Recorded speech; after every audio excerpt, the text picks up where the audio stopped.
I had used a lot of my intellectual capacity to help Disney and DreamWorks and Fox. And I was like, now I have to kind of do it for myself. I got more respect from my teams by saying, hey, this situation we have never faced before. I don't know what the answer is, but I know we have bright people here. So let's get in a room and figure it out. I always feel it's the leader's job or the manager's job to adapt your style to the team, not their job to adapt their style to you. When you look at my resume or you look at my LinkedIn, you think, oh my God, this guy had like this charmed life. I want people to know that there is this entire moments of terror and moments of doubt and moments of insecurity, and that's natural. Nobody's got it all. Don't let anyone dim your light. I had worked so hard to get where I was personally and professionally by shining my light. And that I had a boss who was asking me to dim my light and to behave differently. I want to be a human being, not a human doing. So Jim, you've operated at the top of some pretty big companies, Disney, DreamWorks, Fox, and more. What's a defining moment from your early career that still shapes your leadership today? I think really pivotal moment, it's an interesting question to start with, because I think the pivotal moment was actually when I was with the Gap, and I had joined the Gap to be a district manager, basically to run stores. And I ran multiple stores in Detroit and then Chicago, and then got the opportunity to join basically a merchandising product development training program that they had been developing. And they wanted people from the field because they felt like we knew the customer, we knew, the product. And and I've talked to a lot of young people about this lately. It was a lateral move. Like, it was not a promotion, it was not more money. But I thought, if they think I could do this, like, they basically said you should come out and interview for it. Like, they must see something in me. And when I went to San Francisco and interviewed for it, I was like, oh, I'm a merchant. Like, and I kind of didn't know what a merchant was. But as I look then farther down my career, I always say that was like getting a master's degree, an MBA in retail, because I worked for Mickey Drexler at the height of Gap's global appeal. And when I moved up to become president of Disney Store and CEO of Claire Stores and president of DreamWorks, the fact that I had the combination of that field operational experience and the product development merchandising experience made me super unique in the industry. I don't think as much anymore, but back in the 80s and 90s when I was growing up, it made me unique. And I think that skill set became one of my differentiators. Love it. From billion-dollar P&Ls to deeply personal coaching, what catalyzed your shift from exec to guide? It's I give full credit to the book. I mean, I say the book is kind of the one that started it all, because my book was really, I don't want to call it a side hustle because that minimizes how hard I worked on it, but it was almost like a pandemic project that I was doing on nights and weekends when I wasn't doing my consulting and advising business with Archer Gray. And, and I know you've had many guests on here. When you write a book, you don't really know if it's going to work or not. You don't really know if the message is going to resonate. And when it started to resonate and I started to get book tour opportunities and speaking opportunities and started to meet people like out in the world. And remember, this is kind of like coming out of COVID, right? So I was really craving some human connection. And then people started asking me, well, are you going to coach? Are you going to do like, they started throwing out ideas at these book events. And I'm like, oh yeah, maybe I should think about coaching, or maybe I should do a podcast. And that's when I decided, like, I really was getting a ton of passion out of those events, like connecting with people and talking about, authentic leadership and kindness and leading with empathy and just sharing my story. And that's when I decided to go back to school. So in 2024, I went back and got my coaching certificates at Emory University here, the business school here. And then as I was doing that, I was like, we can't do this part-time. Like, we can't do this. You can't coach and speak and kind of do advising. Like, it was just too much.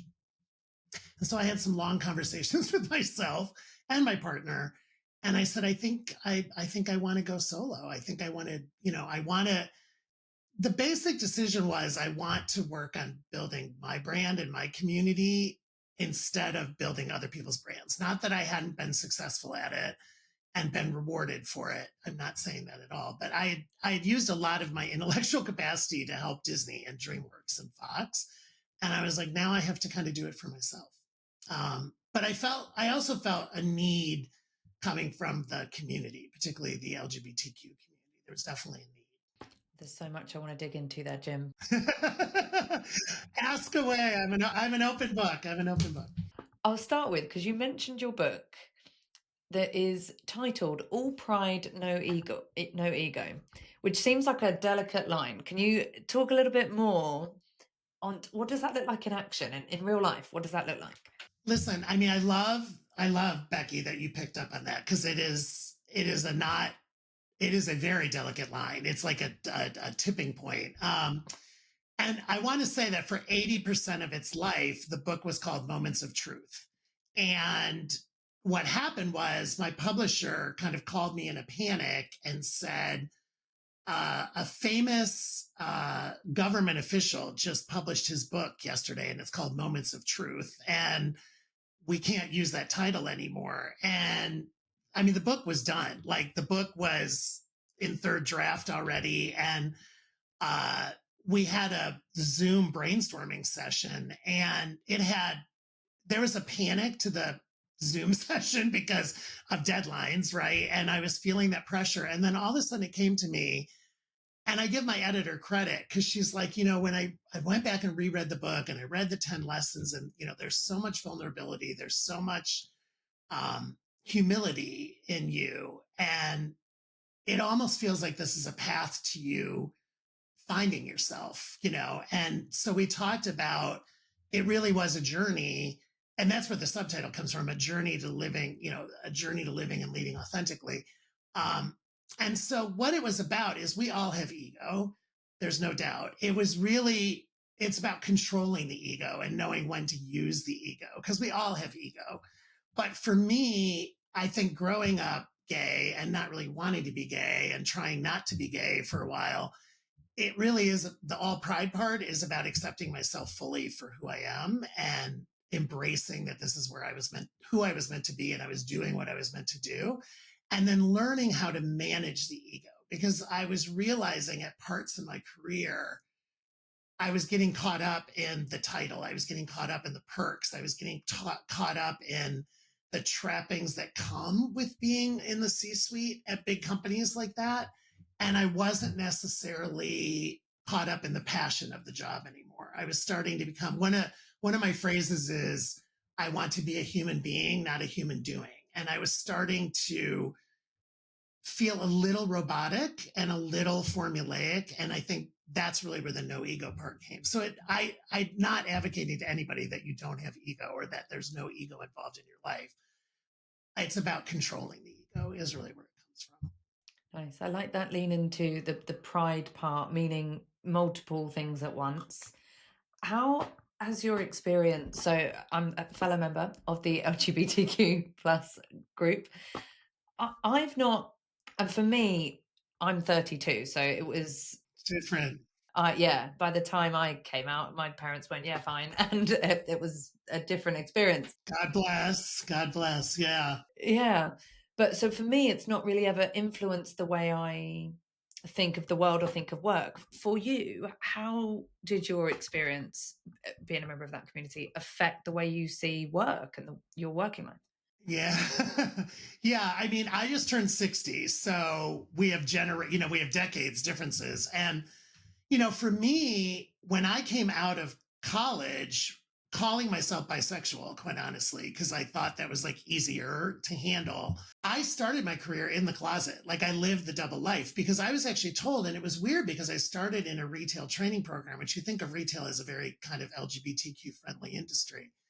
But I was actually told by older gay people don't share your secret, keep it on the down low. And and I had a partner at the time. So it was really a double life. And I was living in Minneapolis. It's very cold there in the winter. We only had one car, but I would have him pick me up like 3 blocks away from work, because I was so nervous about, being seen. And so 24, 25, I started to have migraines. I started to have issues that like older people have, right? And I would go, being very American or very Western, I would like go to the doctor and just want a pill, right? I'd be like, just, and he'd be like, your blood pressure's up. That's not normal at 24, right? Or I was having stomach issues. And he would ask me, do you have stress? And I would sit there and lie through the doctor's appointment, be like, oh, I don't have stress. But I was living that double life. And so that's when I made the decision to leave that company. And I actually interviewed for the first time as an out gay man. And that's when I went to the Gap. And I always had to be careful when I'm on these interviews and podcasts. It does not mean I showed up at the interview in like a rainbow sweater singing, YMCA, right? With like my eyeliner on. But it just meant that when they were asking me questions about my personal life or what I did on the weekends or what I found interesting or who I volunteered for, I didn't lie. I didn't change it. It was like if I had been with my gay volleyball or bowling league, I would say, I played volleyball this weekend with my gay league. And it was almost like a litmus test because I knew I was interviewing with family, community members, but I wanted to see if they flinched, basically, and if they did, then that wasn't going to be the right place for me because and that's where I really realized I started the path about I was embracing my story, embracing my authenticity. And I think the biggest driver of this was a fear that that I would be stigmatized and that my career wouldn't grow. And it was also the height of the AIDS crisis. And I think for those of us that grew up in the 70s and 80s and dealt with our community just dealt with so much grief and so much trauma and so much death. When you told somebody when you came out and told somebody you were gay, like in the 80s, usually they were like waiting for the other shoe to drop, right? They were waiting for, oh, and I have HIV and oh, I'm sick.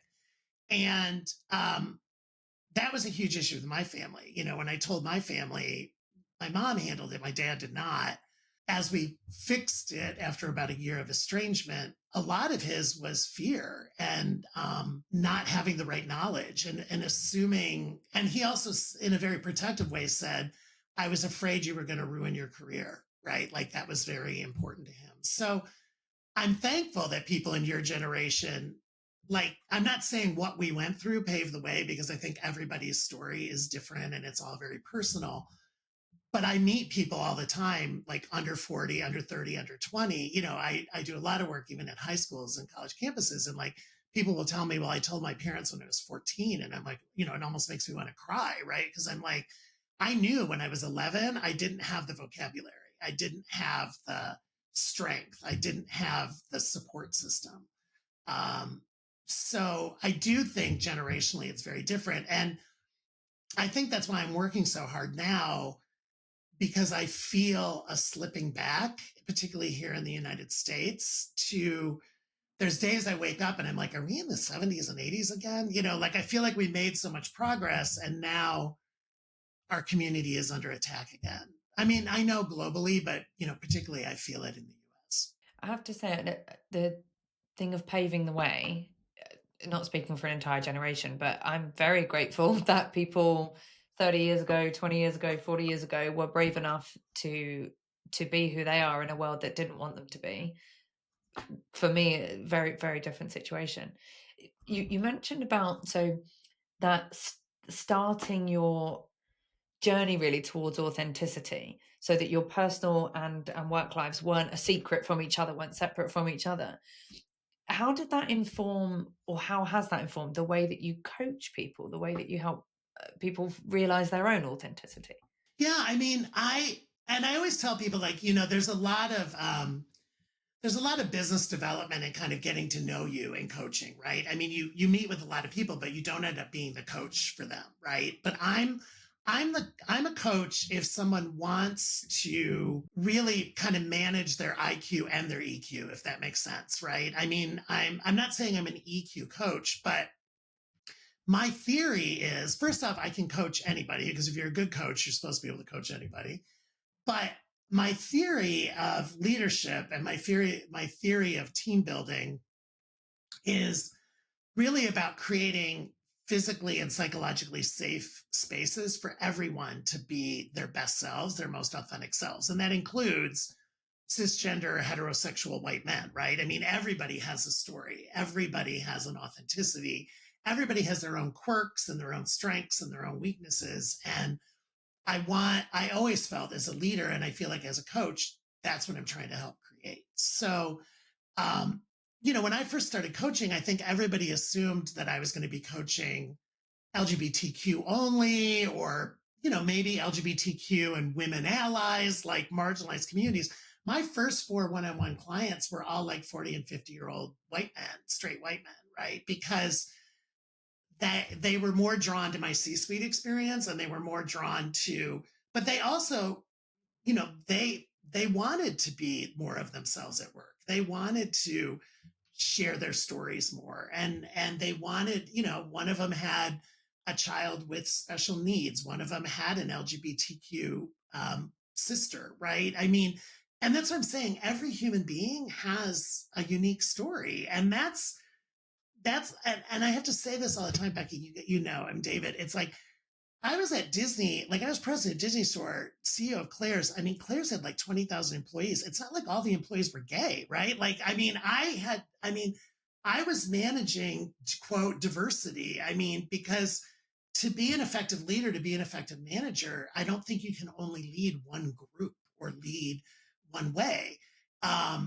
And so, but I was always in an environment where I wanted to know people's stories. And again, I didn't force it. If people aren't comfortable sharing, their situation or what they did on the weekend, I would never force it. But I wanted people to know it was an environment where they could share that, and there was not going to be, quote, career limiting moves. Or there wasn't going to be any, it was like a judgment free zone.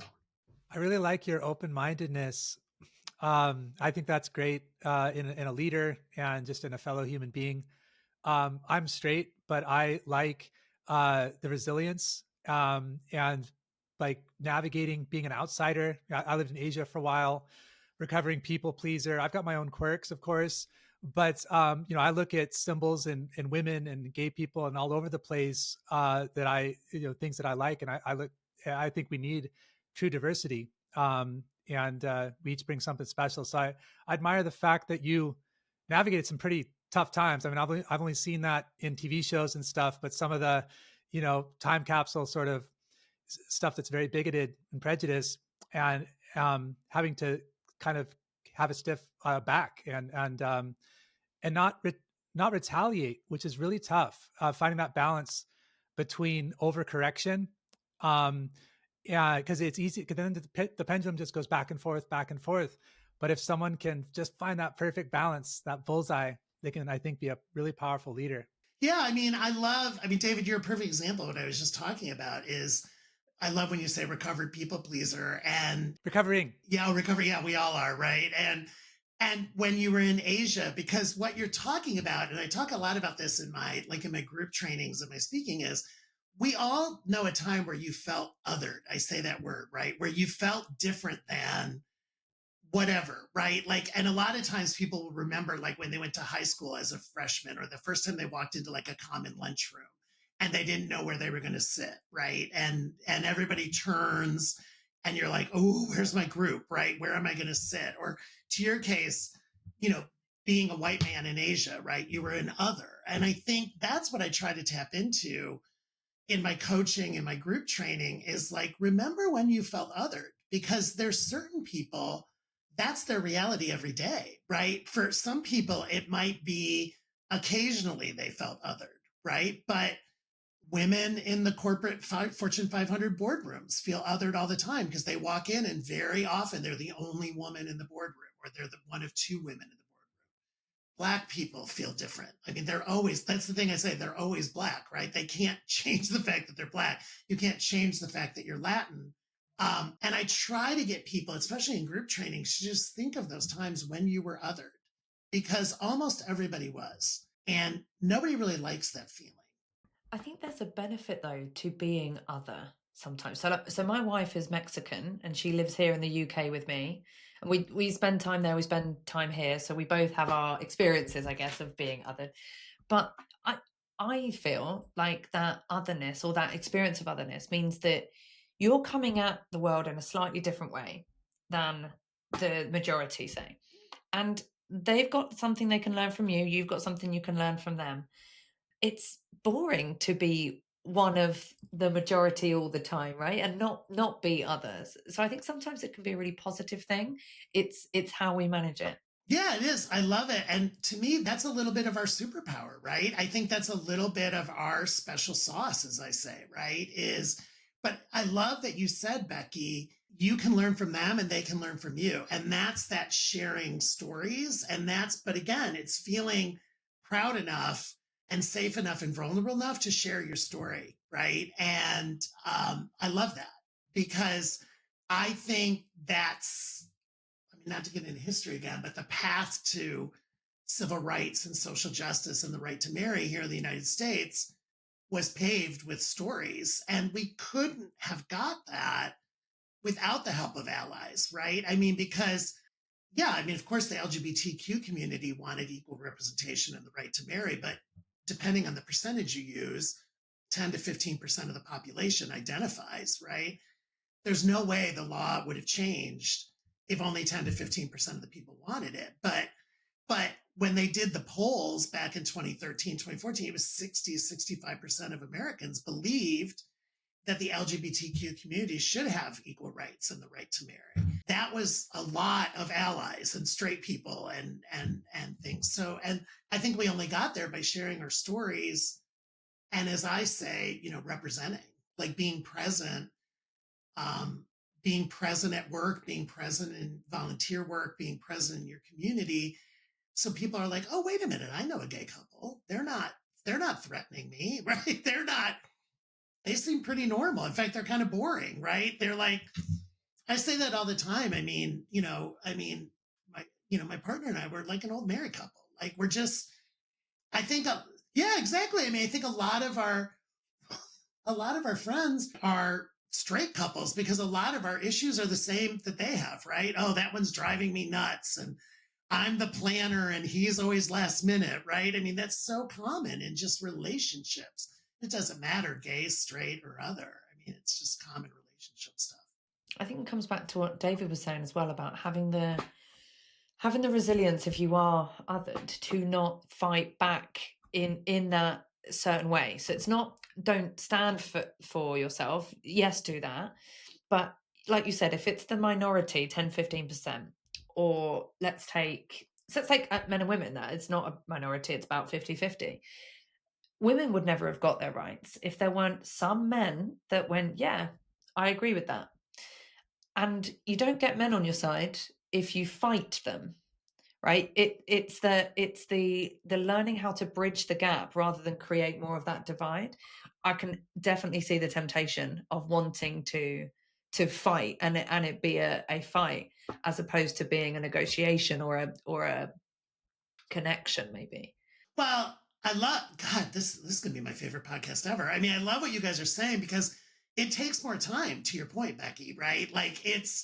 Again, if people want to paint signs and protest and do sit-ins, fine, hallelujah, do it. That's never been me, right? I've always had a little bit more patience and I've been a little bit too, like it's going to happen over time. And I'm going to earn their respect. I'm going to earn their trust, right, through my actions. And also never being afraid to answer questions, right? Because a lot of times that people might think they're very kind of probing or inappropriate questions, but if it helps educate and I'm comfortable answering the question, then I want to share, right? It's interesting because, I was married and got divorced. I'm getting married again in September. You're married to a Mexican woman. I'm marrying a Black man. And so there's a whole education in that because now not only are we gay couple, we're an interracial gay couple and we have a difference in our ages. And so there's all these things that, by the way, we're learning about each other and we're learning about each other's families and friendship groups and things like that. And I ask a ton of questions because I don't ever want to be offensive, right? So I'm like, I literally had to ask, this is so embarrassing, but I'm saying it at the podcast. Like, I'm like, when we first started dating, I'm like, do I call you Black? Do I call you African American? Like, this has been a big thing in the States, right? And he said, no, I'm Black. Like, because, and his roots happen to be from Africa, because not all Black people are African in their roots. So that's why we don't really like African American. I was like, thank you. Like, it was over in like 2 minutes. It took me a while to like work my way up to that because we had just started dating. And he's like, no, if you're referring to me and somebody, he's like, I don't know why. Then he said, why do you need that word anyway? But I was like, he's like, if you show them my picture, they're going to know, what I am. And I said, well, but if I'm talking about you and somebody says, what's his background or something, he's like, no, I'm Black. You can say that. And I was like, okay, I didn't want to be offensive. Right. So, um, but again, you have to be vulnerable enough to ask the question. You have to be honest enough to say, and he'll tell me all the time, you can't say that. Like, it'll be a joke, but he'll be like, mm-mm, no. I'm like, okay. It then comes back to what you were saying though about the safe space to do that, right? It's a, there's no offense intended. That it comes from a place of wanting to learn. A quick funny story there. So my wife's Mexican, and here we don't have very many Mexican immigrants. What we know of them are like cactuses and sombreros. Tequila, yes, yeah. Yeah, exactly. And my dad, so the term that is often used in a derogatory way against Mexicans, we haven't even heard of here. It's not a word that we would ever even know is offensive.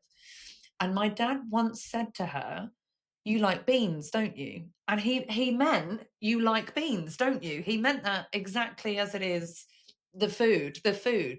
And she went, what?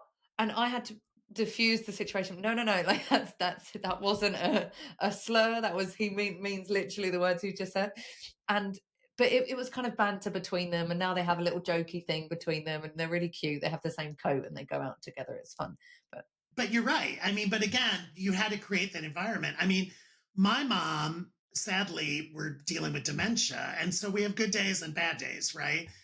But she knew I was dating somebody, and she wanted to meet him. She lives in Arizona, and so I took him to Arizona. But I said to my sister, I'm afraid what's going to come out of her mouth, because I was afraid like he was going to walk in and she was going to use one of the bad words, like a slang word or a slur, right? And I said to my sister, should I even be doing this? And by the way, she's not going to remember. Like, we have the short-term memory stuff.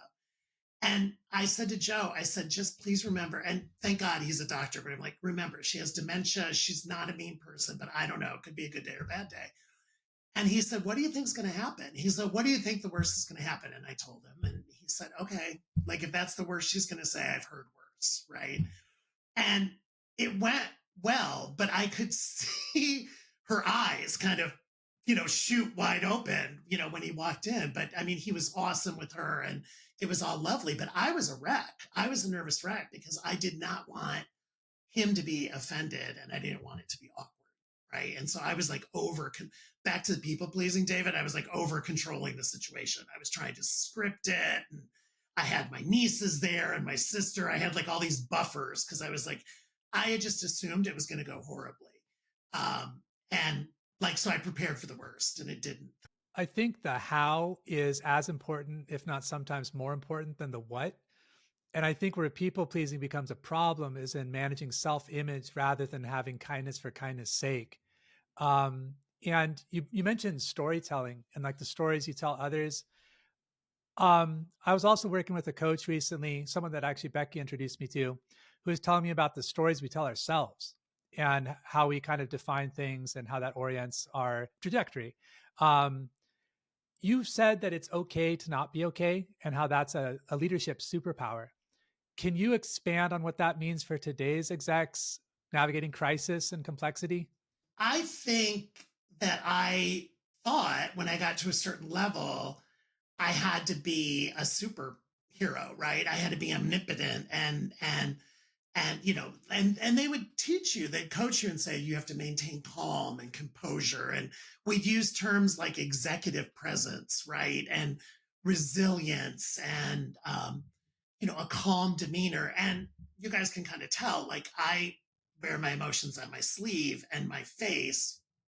And I wasn't good at it. And as I was growing up, I would get reviews where they'd be like, Jim, you got to have a better executive presence. You got to have better demeanor. But as I grew, I actually realized that I got more respect from my teams and more respect from the people I worked with by saying, hey, this situation we have never faced before. I don't know what the answer is, but I know we have bright people here. So let's get in a room and figure it out. Right. And, whether it was the housing crisis in 2008 to 2010, COVID, when we started having to work remotely, right? Working in California, we'd have the fires or we'd have earthquakes, like we'd have natural disasters, and you'd have to know what to do, with your team and how to handle team members who were impacted by that.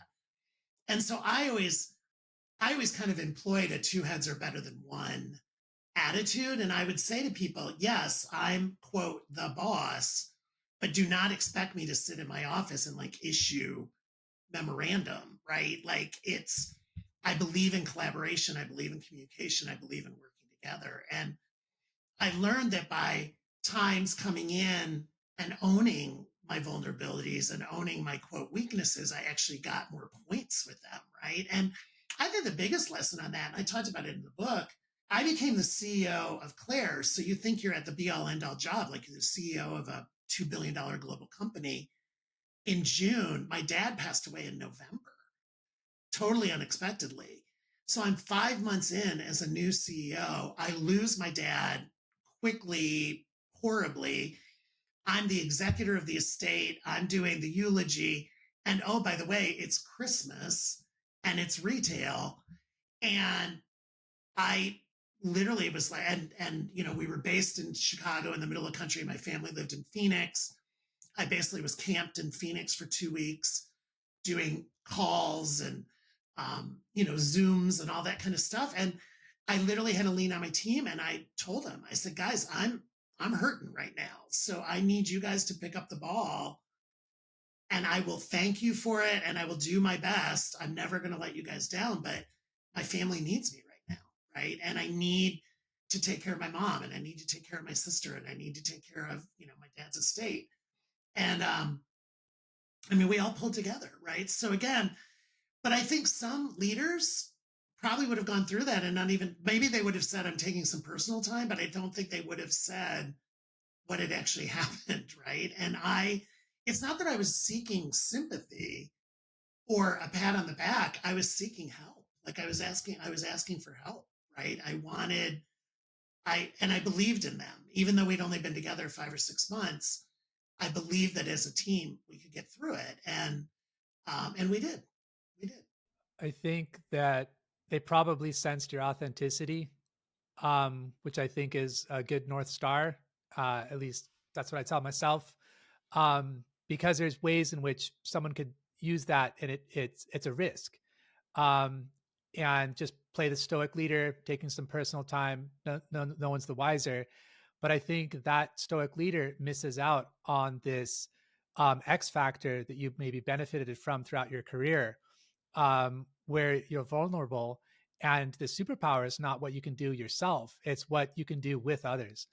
And I think that binding agent is at least authenticity as a catalyst to forming that binding agent. What is one surprising truth about high performance teams you wish every founder or CEO knew? I think the concept that great ideas can come from anywhere. Like when you have a team, I think a lot of times people get kind of stuck in those functional silos. Like they're the creatives, they're the IT people, they're the finance people. Or also they get stuck in levels like, oh, well, I'm going to go to my senior VPs or I'm going to go to my VPs or directors. And I think particularly in the industries that I was in, retail and media and entertainment, we were so focused. Those are all consumer facing businesses, right? We were in the B2C business.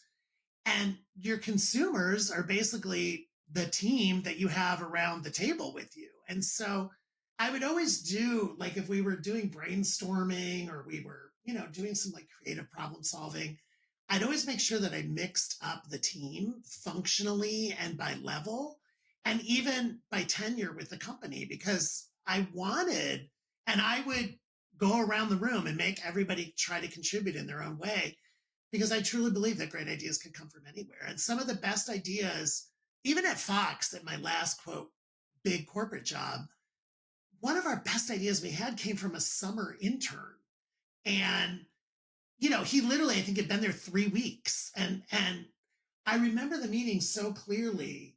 And I turned and I like looking at, by the way, my SVPs and everybody else. And I was like, that's the best idea I've heard in like 4 months.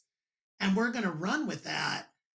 And it ended up being this incredible movie promotion we did that the intern, who I think might have been 20, um, came up with. And yeah, I even posted about it on LinkedIn. I think I've made that intern famous now. He's no longer an intern, but I ended up staying in touch with him and following his career because I remember that day super clearly. I love that perspective. I call those outsider insights and things that can kind of only come from a different perspective. Yes, it's like that think like a beginner thing that they tell you to do, right? Like be naive. But you as a leader have to create again that environment where those ideas surface. Because a lot of people would walk into a meeting like that and be like, I'm not allowed to speak, right? I'm here to take notes, or I'm here to learn or observe. And I would be like, no, you're here to contribute. Like I want to hear. He'll watch this podcast. He knows exactly who it is. I tell his story a lot. Like I said, I think I made him famous. Well, he's welcome to come on if he watches this. Yeah, he's doing really, really well. He's in marketing and media, and graduated and ended up coming back. He went to Indiana where I went to school, and then was interning in California, and then came back. He's made his career in California. I want to circle back to authentic leadership.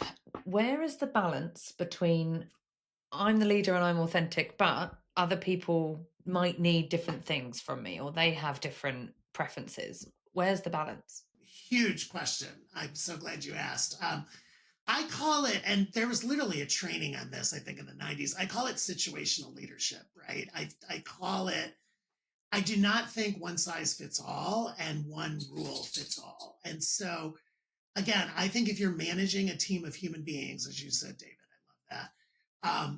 It's your job, whether you're managing 2 people, 200 or 2,000, again, to create that environment that they're operating the way that they feel comfortable. And I never try to force fakeness or false interaction. It's like, nope, like when you're ready, right? And you share or do as much as you want to do. And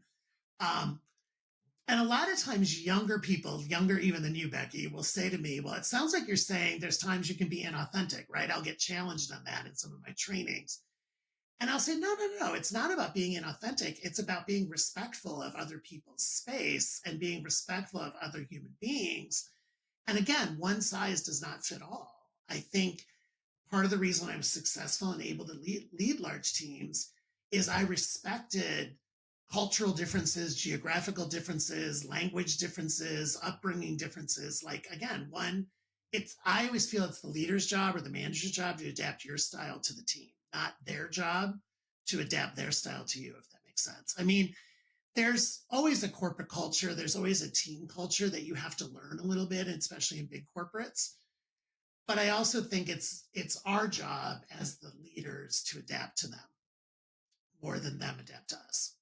I think about it as exactly that I don't see it as inauthentic to adapt to somebody else. I feel like it's bringing a different part of you to the table there. In the same way, in our personal relationships, the way I am with my wife is different than the way I am with David.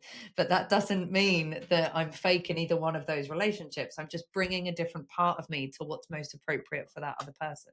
Yeah, I mean, I sometimes with some groups, I have to say I'm doing like I say that there's almost like this switch on my arm.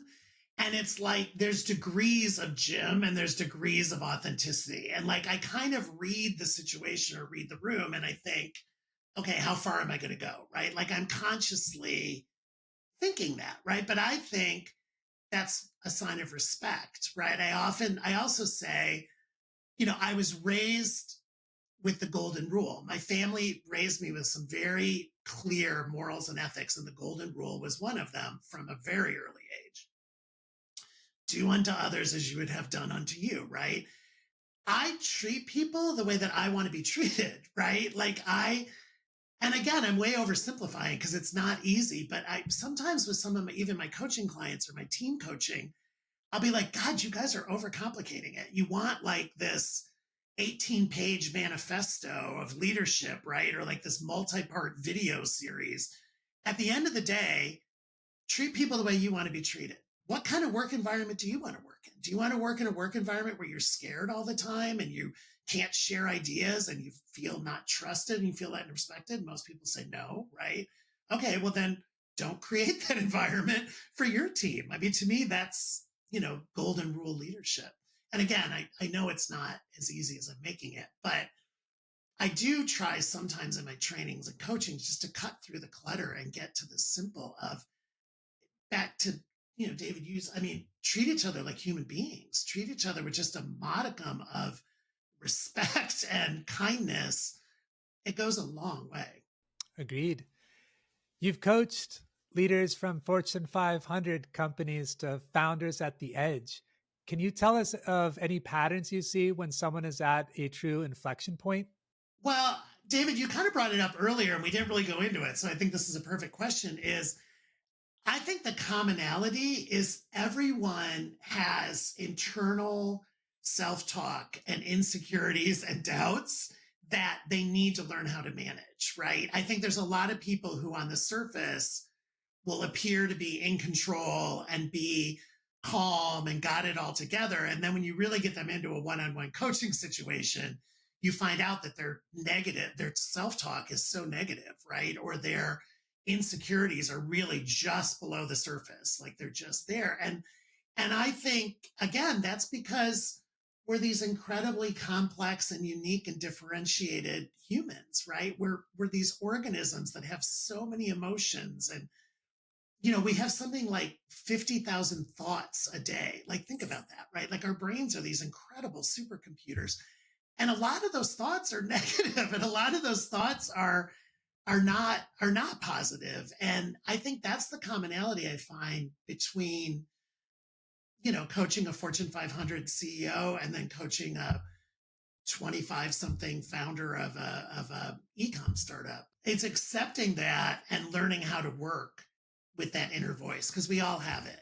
And it's also, by the way, the inner voice is also a conscience, right? I wrote about it in my book. I call mine Jiminy Cricket. And there's good Jiminy and there's bad Jiminy, right? He's on both shoulders. And sometimes good Jiminy can build you up and, give you the strength to go out and talk to a group of people or confront a difficult situation. Bad Jiminy is the one that's saying, oh, there you go again, right? You screwed that up.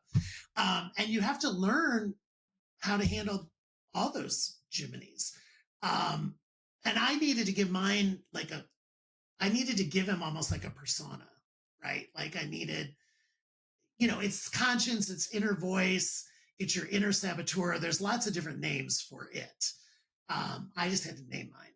But I think that's the thing that I've learned, the benefit of age and wisdom in my coaching, in my training, and meeting all the people I've met in my life is everybody has a version of learning how to manage that inner voice.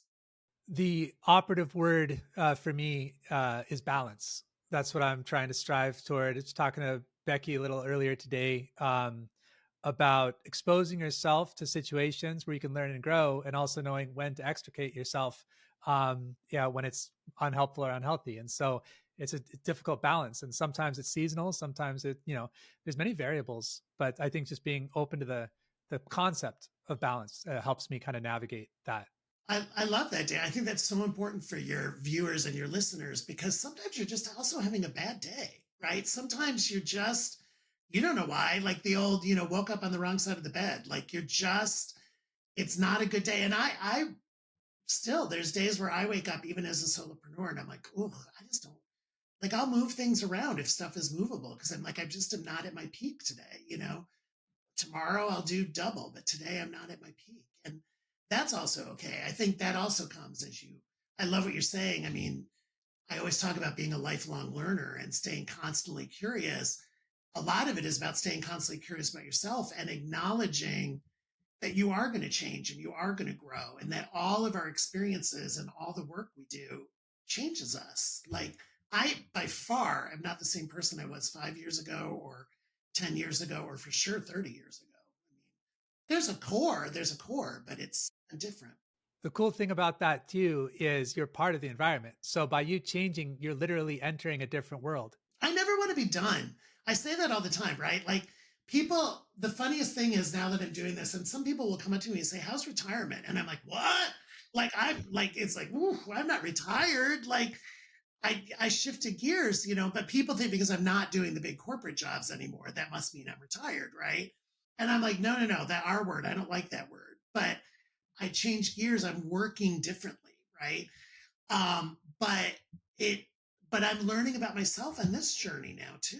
Like, I'm learning what I like and what I don't like about being a solopreneur, and um, where I need help, like where I need to go out and hire some experts and freelancers to supplement what I'm not good at, to help me be successful.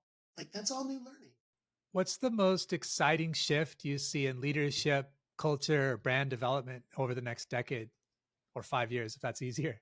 I think it's been really interesting. It's hard to look and say a lot of stuff was positive about COVID, right? About the pandemic. But I think there's two things going on. First off, the definition of where and how we work has changed because of COVID, right? I mean, I grew up, and my leadership skills, quite honestly, were built in an office, right? Or in multiple offices around the world. Like, I would have regional offices.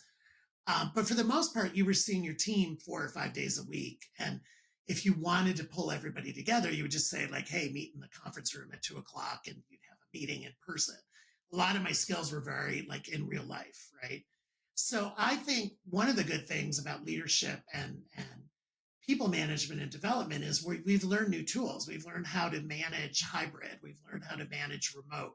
We've learned how to manage people, 50 people on your team, but they're in literally 50 different places. I think that's good, because I think that's expanded the talent pool. And again, that diverse voices, diverse backgrounds. I think the other thing is, which is so cliche, but the growth of AI and technology is at a pace that I have never seen in my life, right? And with many of my clients, I have to say, like, some people will say, "Oh, when this AI comes," and I'm like, when it comes, it's like here, like, and you just told me you use Calendly and you use Canva. By the way, that's AI, right? Sometimes the old people like me don't even realize they're using AI. And so I think the growth of technology, the speed of change with AI, I'm a person, because I'm a humanist at heart, I don't think it's going to eliminate all of our jobs, but I do think we're going to work differently. And I do think there's some jobs that will go away. And for example, when I was in corporate, one of my most important people on my team was like my chief of staff or my personal assistant. I'm an entrepreneur now. I don't have an assistant, but I have a calendar AI tool. I have Canva, right? And I mean, it replaced a human being, right? Like, I learned how to work with that, um, as opposed to walking out to a person and saying, "I need to have a meeting with Sally Joe. Can you get it on the calendar?" Right now, I do it myself, or that the calendar does it. So I say to people, it's not to be afraid of AI or or tech or the pace of change. It's, again, be a lifelong learner, stay curious, sample it, go on some of these platforms and play with it and see what it's capable of, so that you understand how it works and then how it can positively impact your business. Because one thing I don't like is a victim mentality. Like, that's hard for me as a coach, right? So if someone comes in and says, "AI is stealing all of our jobs and AI is doing that," I'm like, that's a victim, right? Like, and I'll coach, I'm not going to just judge, but I'll say, let's get over that victim mentality, because you are in control of this, right? And stop acting like some evil computer somewhere, like some sci-fi movie, is stealing your business or creating competition. You need to embrace these new tools. I mean, this is, I think back to like history again, Henry Ford and the the Iron Age and the innovation age of how automobiles were made and stuff. Like technology and change has always impacted industries. This is just our version of it. So I would say that's the biggest thing over the next 5 to 10 years is balancing the pace of change and how it impacts your business in both positive and challenging ways. But you have to study it. That's my whole point. I've learned a lot. Yeah, I've learned a lot. I mean, I literally will go on in the morning and somebody will tell me, oh, you should try this platform. You should try that platform. I'm like, all right, I'll go. Doesn't mean I stick on it, right? I'll do the free. I'm really good at the 14-day free trials, right? Do you put alarms on for day 13? I'm very good about it because I wasn't, Becky. And then I was starting to get the charges and I was like, oh, wait a minute. I'm not. Yeah, I'm very good about yes, I put little reminders in my phone to say that platform's free trial period's coming up. But I use AI every day in what I do. Research, calendar, keeping up on news. I mean, why not? It makes me more efficient. It makes me more informed. I mean, I never would have it write my book, right? I never have it write articles. It doesn't write my LinkedIn posts. That's all me.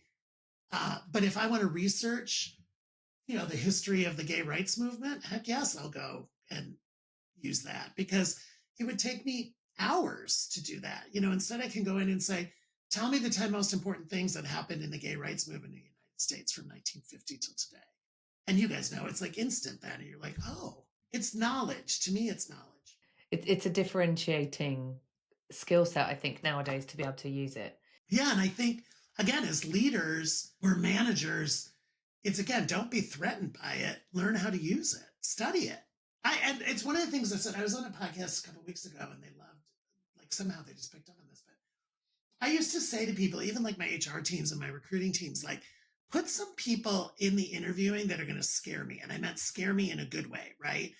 And a lot of times that would mean younger people who would start talking about all these things like Snap and TikTok way before I knew what TikTok was.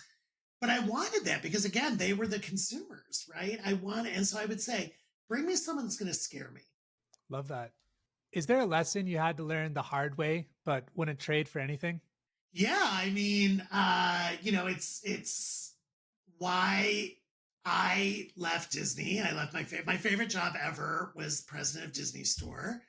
I had to leave because my boss changed and I had a really, really rough boss relationship that I tried to make work for a year. And the advice that I was given by my executive coach, when you talk about a full circle moment, and it became the third learning in the book is don't let anyone dim your light. And that I had worked so hard to get where I was personally and professionally by shining my light. And that I had a boss who was asking me to dim my light and to behave differently. And I was starting to have those same doubts I had as a young closeted gay man. It was starting to trigger a lot of stuff. And it was a version of bullying in a way, right? But I realized he wasn't going to change. This is big Disney. It wasn't like I could go turn him in for something because it wasn't really harassment he wasn't doing anything wrong. We just did not see eye to eye on anything. And that don't let anyone dim your light gave me the strength to decide to leave, my favorite job. And I miss it. I loved that job. I probably would still be doing it today if they would have let me.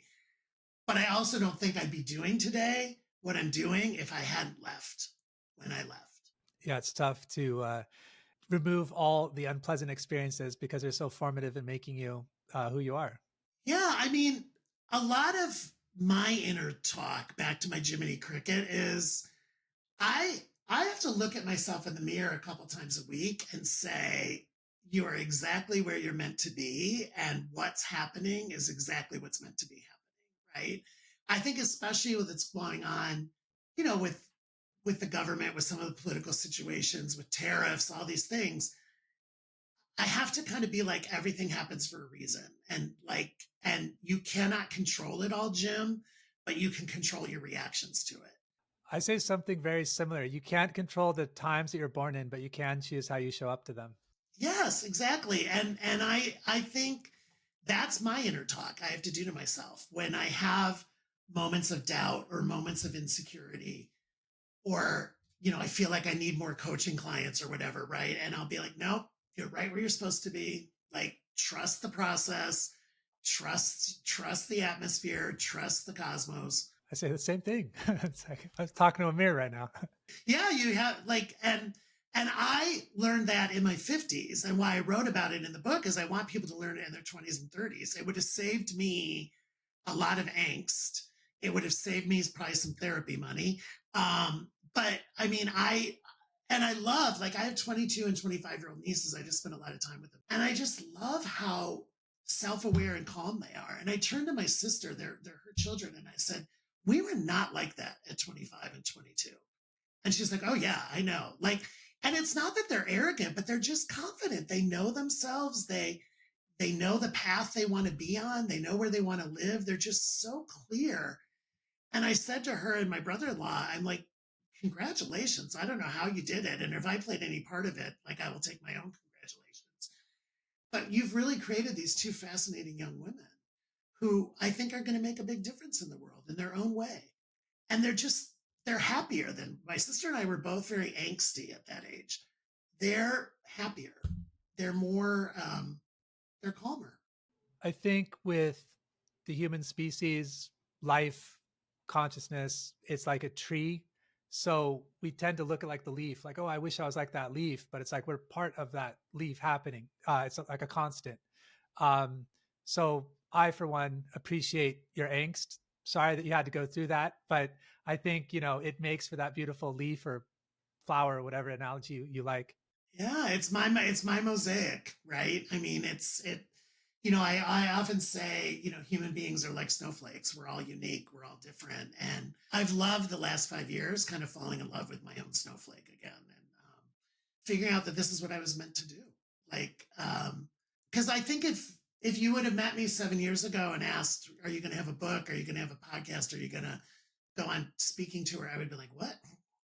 Like, I was going to work in corporate until I retired, and then I don't know what I was going to do after retirement, but there was going to be this moment where I had this major gear shift. And I thought that was going to happen between like 65 and 68 or something, like, in my life plan. And then stuff changed and I pivoted, and I now realize that it was supposed to happen. What's something you wish more people asked you? You guys did such a good job. I mean, a lot of people only want to talk about the positives, right? So I love that you talked about, some of the fears and the insecurities and asked me about that. Like, I always want people to ask, like, kind of, what are you most afraid of, or what keeps you awake at night, right? Or because I think that's real, so you guys did that. You definitely did that. I mean, a lot of times people just want to hear, a lot of people just, and I think why I wrote the book is, I get it. When you look at my resume or you look at my LinkedIn, you think, oh my God, this guy had like this charmed life, right? Like, he was this at Disney and he was this at the Gap. He was this at DreamWorks. Oh, that's the career I want. And I want people to know that there is this entire background story of moments of terror and moments of doubt and moments of insecurity. And that's natural. It's normal. Like, nobody's got it all going on. And if they do, they're lying. Like, I mean, they just are. If they're lying to themselves, and they're lying to other people. We're all frail. We're all human. Yep. Definitely surprising what's possible. I don't know that we have limitations aside from what's in our mind. David, I love David and Becky. First off, we got to meet in person, but no, but I'm like, I said this the other day in a meeting. If you have to bet on anybody, bet on yourself. Like, believe in yourself, and please start believing in yourself earlier, because you're going to miss some moments, right? And you just are. Time goes so fast and you don't get it back, right? And I think those angsty 20s, people ask me all the time, would you do another time over? And I say, I would go back to high school and I would have come out in high school. Now, let's be clear, that was 1970 something. I don't know if it was possible. But I always say that I want to go back and have the Love, Simon movie. You know that movie, Love, Simon? I'm like, I want those parents, and I want to come out in high school and I want to go to prom with my boyfriend. Like, that's the era I'd want to do over. Because I think if I was strong enough to do that at 16, 17, and 18, I don't know what the rest of my life would have been like. Yeah, but I don't want to do over. I don't. Again, I'm doing exactly. Well, it comes back to being where you're meant to be, and you can only be where you are based on where you've been, and where you've been is formative in that. 1,000%. No, but I think you guys asked great questions. Was it Rod Stewart's song? I wish that I knew what I know now when I was younger. Yes, yes, yes. And that it does come, and I start to sound like my parents, but with age comes wisdom, right? There's things that are not great, right? There's things that aren't great about aging. I had a knee replacement last year. That's not so fun. But the wisdom part and the calm part and the like, okay, we're gonna be okay. That's awesome. And my parents used to say that when I was young. They'd be like, "Oh, you'll understand when you're older." And I'd be like, "Oh, you sound so old." Now I hear it coming out of my mouth. Telling my nieces, "Oh, you'll understand when you're older." It was really wonderful speaking with you. Oh my gosh, such a pleasure. Where can people follow you, get in touch with you? Yeah, I mean, I'm Jim Fielding on LinkedIn, and I have to say, because we are just talking about AI, it is me. I'm Jim Fielding. It's so easy. And if you link in with me or send me a message, it is me. I'm not chatbotting you back. My website is hijimfielding.com, hijimfielding.com. Hi, Jim Fielding on Instagram. The book's called All Pride, No Ego. I mean, you'll find me. Pick it up anywhere books are sold. Books are sold anywhere. And I also recorded the audio version if people are listeners.